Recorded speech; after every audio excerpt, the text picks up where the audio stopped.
Gente querida, bom dia! Eu estou com a minha Bíblia aberta nessa manhã de segunda-feira no livro do profeta Jeremias, capítulo 2, verso 34, que diz assim: Nas bordas das suas roupas se achou também o sangue de pobres inocentes, que não foram surpreendidos no ato de roubar.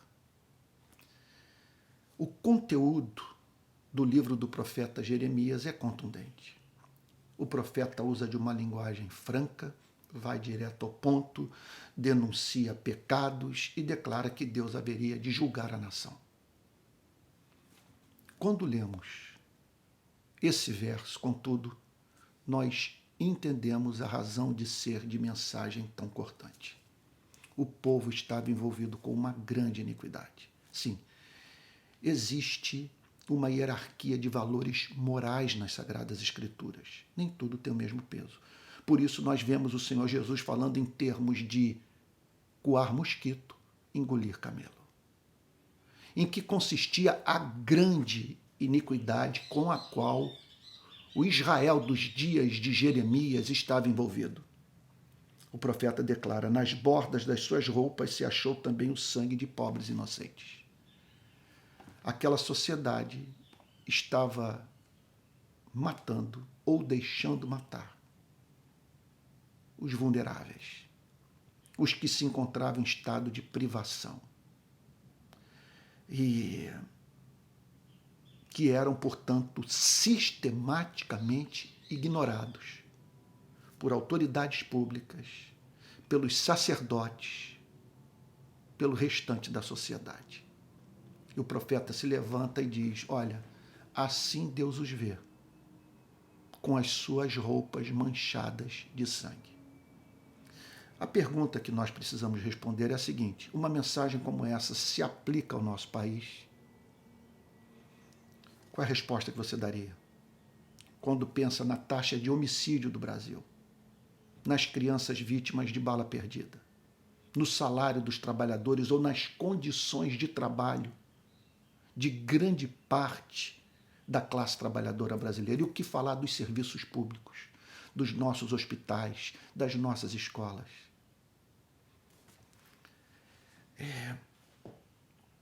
O que cabe à igreja fazer, a fim de que ela não seja vista por Deus, tal como Jeremias o descreve no verso 34, capítulo 2 do seu livro?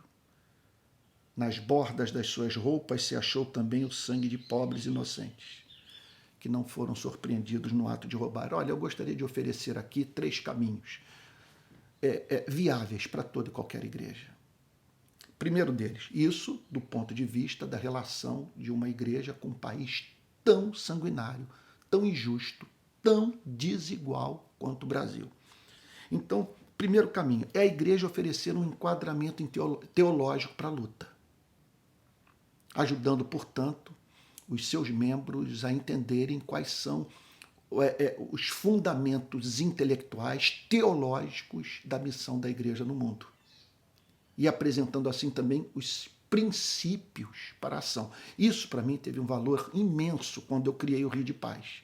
Por exemplo, eu fui para a militância, para as ruas, para organizar as manifestações públicas do Rio de Paz, partindo da pressuposição que o homem foi feito à imagem e semelhança de Deus e que o homem é um ser caído. Portanto, eu sempre fugi de radicalismos, ou do radicalismo tão presente na direita, de botar todo o peso, toda a carga sobre a responsabilidade humana, sem levar em consideração o papel corruptor do sistema.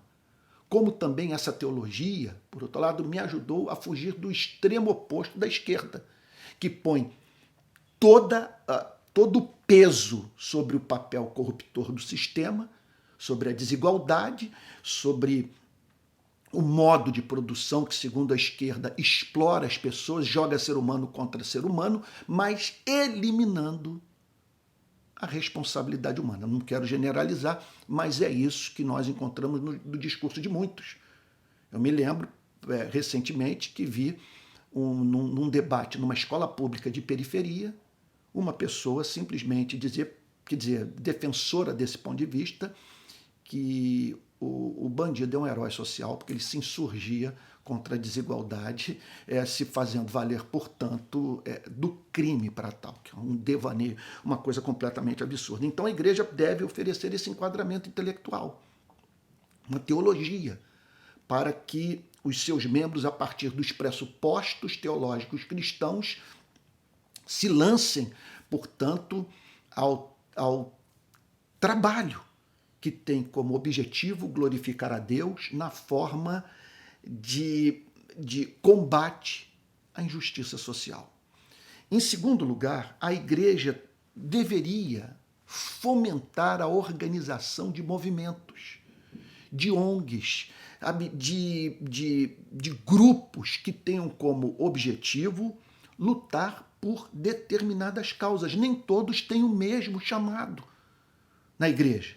Agora, cabe aos seus mestres, aos seus teólogos, aos seus pastores, estimular as pessoas a se unirem a partir das suas afinidades, daquilo que a gente costuma chamar no meio evangélico de peso que se estabelece no coração. Você passa a ter um peso, alguma causa o inquieta. Você olha para um determinado tipo de sofrimento e diz: isso é intolerável, eu vou me levantar, eu vou me insurgir contra essa iniquidade.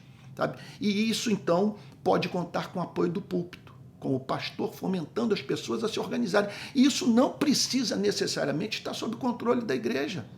Sabe? As pessoas podem se organizar e, muitas vezes, ter mais flexibilidade, contar com o apoio do restante da sociedade, da parte não cristã da sociedade, pelo simples fato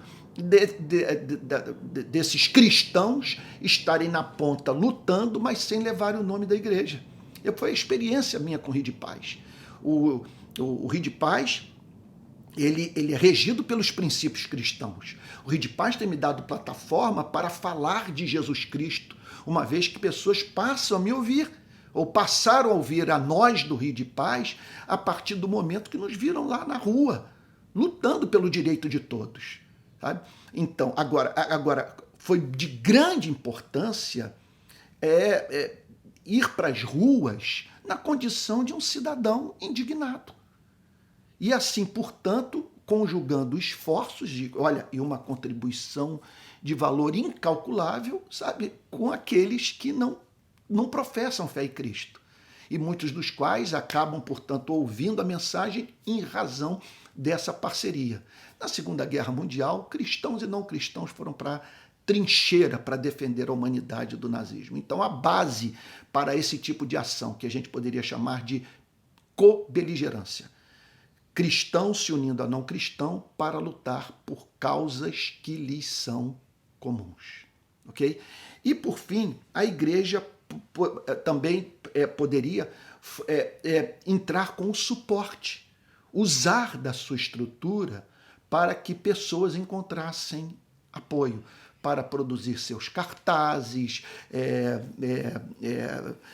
elaborar, portanto, as suas manifestações, também criar instrumentos de mobilização social, como sites, redes sociais, entre tantas outras ações mais.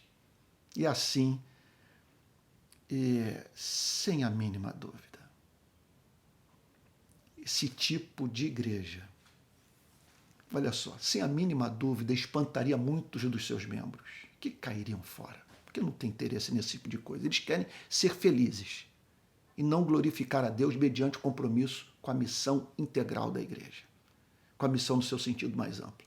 Mas essa mesma igreja atrairia outros, que ao se depararem com cristãos tão inteligentes, combativos, cristãos tão engajados, misericordiosos, sabe, antenados com seu tempo, se sentiriam dispostos a se juntarem à igreja e dizendo: olha, por esse tipo de cristianismo eu quero, que é o cristianismo que muda a história.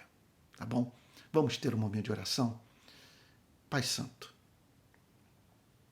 que sejamos esse tipo de igreja para esse país que tem suas roupas sujas pelo sangue de pobres inocentes. nós também estamos com as nossas vestes manchadas, Senhor,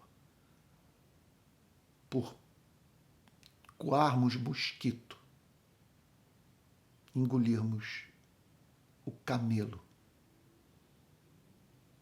do homicídio, dos maus tratos dentro do sistema prisional, da péssima qualidade dos serviços públicos. Senhor, das péssimas condições de trabalho, dos salários injustos que são oferecidos à classe trabalhadora. Senhor querido, dá-nos ira, ira santa, ira regulada pela justiça, pelo amor, pela sabedoria. Aquele tipo de indignação que levou Jesus a expulsar os vendilhões do templo. Aquela indignação que é fruto do amor, que não tolera ver a opressão e o teu nome desonrado. Faz assim, Senhor. Eis-nos aqui, envia-nos a nós. É o que te pedimos em nome de Jesus, Senhor, com perdão dos nossos pecados. Amém. Amém. Olha, esse programa, Palavra Plena, ele vai ao ar todos os dias de 7 às 7 da manhã, de segunda a sexta. E na parte da tarde, às 18 horas, eu estou oferecendo de segunda a sexta também um curso de teologia, tratando de 5 disciplinas do curso de teologia, tá bom? Então, tudo isso é oferecido gratuitamente. Contudo, se você quiser contribuir com esse trabalho, há 3 formas de ajuda que você pode prestar. A primeira delas é se tornando membro do meu canal, tá bom? Aquele canal da famosa rede de vídeo, sabe? Em segundo lugar, você pode também depositar uma ajuda no Pix, nesse Pix, palavraplena@gmail.com. E por fim, você pode entrar na plataforma Apoie-se e se tornar um mantenedor regular. Na descrição desse vídeo, você vai ver, portanto, todos os links que permitirão você ter acesso a esses meios de cooperação com o nosso trabalho, tá bom? Com isso, nós vamos poder ampliar o nosso campo de ação, aperfeiçoar essa ferramenta e assim ajudar os cristãos brasileiros a conhecerem a riqueza da sua própria fé. Essa é a minha meta de vida para o presente momento da minha existência, tá bom? Que Deus abençoe e o guarde. E até o próximo Palavra Plena.